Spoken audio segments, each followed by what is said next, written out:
चलो हम लोग 15 नंबर सवाल तक देख लिए थे, 16 नंबर सवाल हम लोग देखने जा रहे हैं। ठीक है, तो बहुत अच्छा सवाल है परीक्षा के दृष्टिकोण से। अभी नहीं समझ में आ रहा होगा अगर कि ये परीक्षा के दृष्टिकोण से सही मतलब इम्पोर्टेंट है कि नहीं है, तो अगले 2 सवाल बाद खुद पता चल जाएगा कि ये मतलब है कि नहीं है। ठीक है ना। देखो 16 नंबर सवाल देखो, इसको लगाने के अपने पास 2 तरीके हैं। 2 तरीके से इस सवाल को हल किया जा सकता है, जिसमें तुम लोगों को हम सबसे जो है आराम वाला तरीका बताएंगे। ये सवाल दिया हुआ है पहला, आज का पहला सवाल और किताब का 16वां सवाल। देखो क्या बोल रहा है, integration 4x + 1 by root 2x² + x - 3 dx।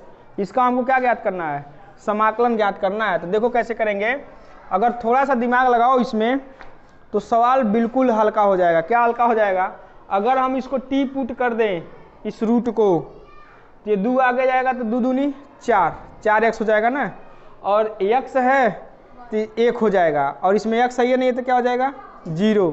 तो ऊपर वाला दिख गया, तो अंडर रूट में क्या आ गया t, और अंडर रूट t का मतलब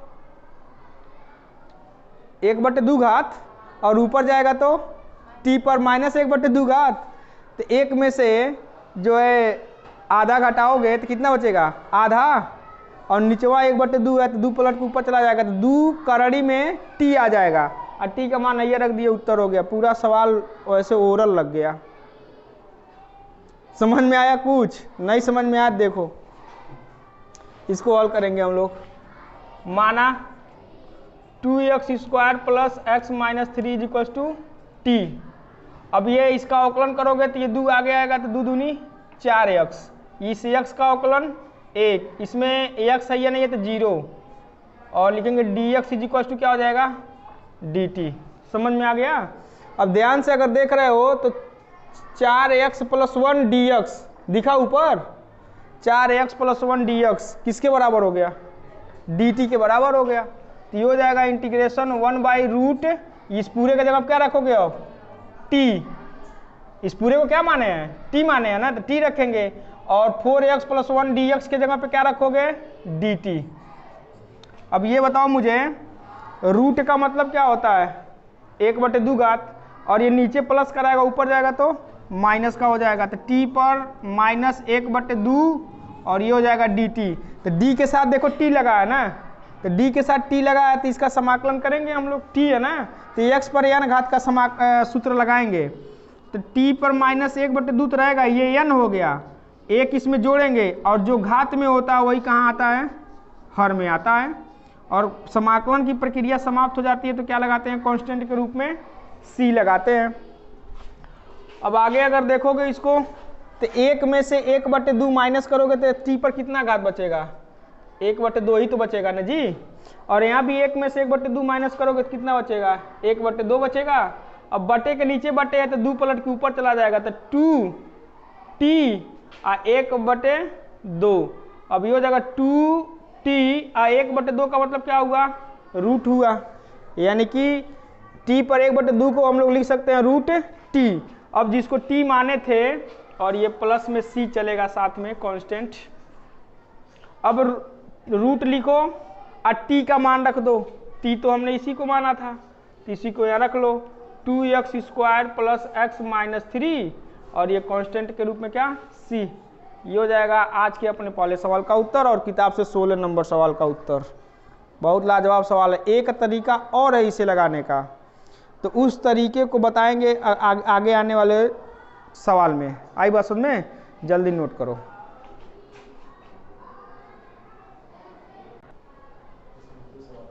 ऐसा सवाल देखो और बताओ इसको कर पाओगे।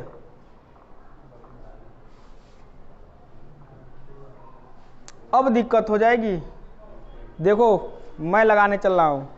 अच्छा ये बताओ नीचे कितने टर्म हैं, एक ही टर्म तो है, रूट में है ना भाई, तो एक ही टर्म है। ऊपर कितने टर्म हैं, 2 टर्म हैं, तो 2 है, तो इससे जो है दोनों में अलग अलग क्या कर दो, भाग दे लो। तो ये integration x/√x x square minus 1 dx हो जाएगा। फिर ये प्लस 2 अचर पद है ना, इसको बाहर लिखो, इंटीग्रेशन जब इसको 2 को बाहर लिख लिए तो यहाँ क्या बचेगा 1, और अंडर रूट में क्या हो जाएगा एक्स स्क्वायर माइनस 1 dx। बोलो यहाँ तक समझ में आया कि नहीं आया? ऊपर 2 पद थे, हमने हर से दोनों पदों को अलग अलग भाग देके लिख लिया, यानी कि अलग अलग समाकलन कर लिया। ठीक है, अगर ध्यान से देखो तो इसको नीचे को अगर t मानोगे तो ये किस में चला जाएगा, dt में चला जाएगा। तो इसके लिए हम लोग मान लेते हैं, माना i बराबर ये है, इंटीग्रेशन बराबर इतना, i बस में, तो ये i अपना चल रहा है। अब लिख लो ऐसे, माना I1 बराबर इंटीग्रेशन x बटे under root x square minus 1 dx तथा I2 बराबर integration 1 by under root x square minus 1 dx। ठीक बात है, हमने इसको क्या कह दिया I1 कह दिया, और इसको क्या कह दिया I2 कह दिया, और इस वाले को क्या कह दिया समीकरण नंबर 1 कह दिया। बहुत सुंदर सवाल है, मैं लगाने के लिए तेक्के लाइन में लपेट ही देता, लेकिन जो हम सोशल मीडिया पे वीडियो जा रहा है वो देखेंगे लोग, नहीं समझ में आएगा फिर कहेंगे लोग गजब पढ़ोले बड़ा। आई बात सुन में, अब जो है I1 को लेके चलेंगे, तो I1 बराबर इंटीग्रेशन x बटे under root x square minus 1 dx है ना। तो अब इसको जो है लिखेंगे, माना x square minus 1 is equal to t, x square का अवकलन 2x, एक का अवकलन 0 हो जाएगा, तो ये हो जाएगा dx is equal to dt। दो जो है गुणे में उधर जाएगा तो बटे में, तो x dx is equal to 1/2 dt हो जाएगा। अगर तुम ध्यान से देखो इस चीज को, तो x dx किसके बराबर हो गया है 1/2 dt के बराबर हो गया है ना। x dx किसके बराबर 1/2 dt के बराबर हो चुका है। तो इसको हमने t माना है, तो यहाँ हम लोग क्या रखेंगे t रखेंगे। बात समझ में आया? इसमें देखो ये हो जाएगा I1 बराबर integration 1 by under root x square minus 1 किसके बराबर t के, तो यहाँ लिखेंगे हम लोग t, और x dx किसके बराबर हो चुका है 1/2 dt के बराबर हो चुका है। तो ये हो जाएगा I1 बराबर 1/2 बाहर ले लेंगे, और इंटीग्रेशन 1 बाई रूट का मतलब क्या हुआ t पर 1/2 घात, रूट का मतलब क्या हुआ t पर 1/2 घात, और ये हो जाएगा dt। आगे बढ़ेंगे तो I1 बराबर 1/2, ये इसका घात जब ऊपर जाएगा तो किस में हो जाएगा माइनस में हो जाएगा, और ये हो जाएगा dt। समझ में आया कि नहीं आया यहाँ तक? और आगे बढ़ो, तो इसको लिखेंगे हम लोग I1 बराबर 1/2। अब x पर n घात का फार्मूला लगा लो इस पे, तो जब फार्मूला लगाओगे तो -1/2 तो लिखेंगे ही, +1, और जो घात में वही कहाँ नीचे। इसमें तो हम लोग पता नहीं कितना बार हम लोग जो है क्या लगाए हैं इस पे, इस सूत्र पे को हमने कितना बार रखा हुआ है। और कांस्टेंट के रूप में क्या कह लेते हैं C1 कह लेते हैं। क्यों मैंने C1 कहा चर पद को, क्योंकि इसका भी समाकलन भी करना क्या है बाकी है। अब देखो भाई, ये हो जाएगा I1 बराबर 1/2, एक में से आधा घटाएंगे तो कितना बचेगा आधा ही तो बचेगा, और नीचे भी एक में से आधा घटाओगे तो कितना बचेगा आधा, बटे के नीचे बटे ये पलट के सबसे ऊपर चला जाएगा, तो ये 2 से 2 खत्म हो जाएगा। तो I1 का मान जो निकल के आ जाएगा t पर 1/2 घात। अब ये हो जाएगा I1 बराबर t का मान रख दो जिसको माने थे, t का मान क्या माने थे,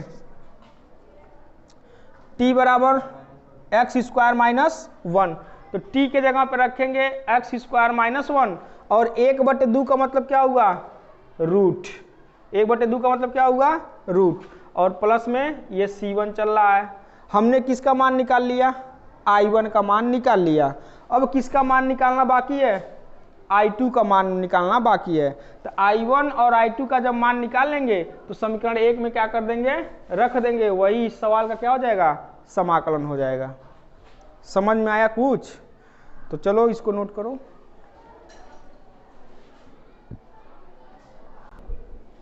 चलो I1 का मान हम लोग निकाल लिए ना बाबू, अब किसका मान निकालने जा रहे हैं हम लोग I2 का। तो लिखोगे तथा I2 बराबर क्या माने हम लोग 1, यहाँ 2 है देखो, ठीक है ना, चलो इसको रहने दो। I2 बराबर इंटीग्रेशन 1/√x² - 1 dx, ऐसे है ना। अच्छा ये बताओ बाबू, इस पे स्क्वायर कर सकते हैं हम लोग, तो 1/√x² - a² का सूत्र क्या पढ़े हो, बोलो। इंटीग्रेशन 1/√x² - a², क्या होता है सूत्र, साइन इनवर्स का होता है। हाँ हाँ रुको, log mod x plus under root जो क्वेश्चन है, यानी कि x² - 1 का स्क्वायर तो 1 का होगा ना, और मॉड क्या कर देंगे, बंद कर देंगे, और एक कांस्टेंट क्या लगा देंगे, C2। समझ में आया। इंटीग्रेशन 1/√x² - a² का सूत्र लिखोगे log mod x plus √x² - a², यानी कि 1 का स्क्वायर 1 ही होगा, और मॉड बंद कर देंगे, कांस्टेंट लगा देंगे C2। इस तरह से हमने जो है I1 का मान भी निकाल लिया, और किसका मान निकाल लिया, I2 का। तो अब हमको सिर्फ जो है समीकरण 1 में मान को क्या कर देना है, रख देना है। तो यहाँ देखो लिखेंगे, अब I1 व I2 का मान समीकरण 1 में रखने पर I1 और I2 का मान समीकरण 1 में क्या कर देंगे, रख देंगे। तो देखो I बराबर I1 इसी को माने थे ना, तो इसका मान कितना हम लोग निकाले हैं, √x² - 1, यहाँ ये निकाल दिए, और प्लस में क्या है C1, और फिर यहाँ क्या लिखे हैं प्लस, और 2 है तो क्या लिखो 2 लिखो, और फिर इसका मान जो है क्या निकाला गया है I2 का, ये निकाला गया है log mod x plus √x² - 1, और कांस्टेंट के रूप में क्या है C2 है। समझ में आया यहाँ तक।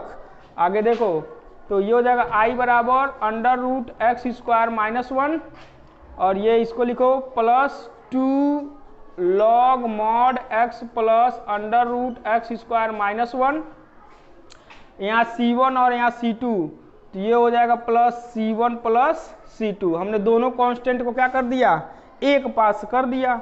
अब इन दोनों कांस्टेंट को जो है किसी एक कांस्टेंट के बराबर मान लेते हैं, तो I बराबर हो जाएगा √x² - 1 plus 2 log mod x plus √x² - 1, C1 plus C2 को लिख लो क्या C, और यहाँ बता दो जहाँ C1 प्लस C2 जो है वो किसको माने हो, C को माने हो, और यही अपने सवाल का क्या हो जाएगा, आंसर हो जाएगा।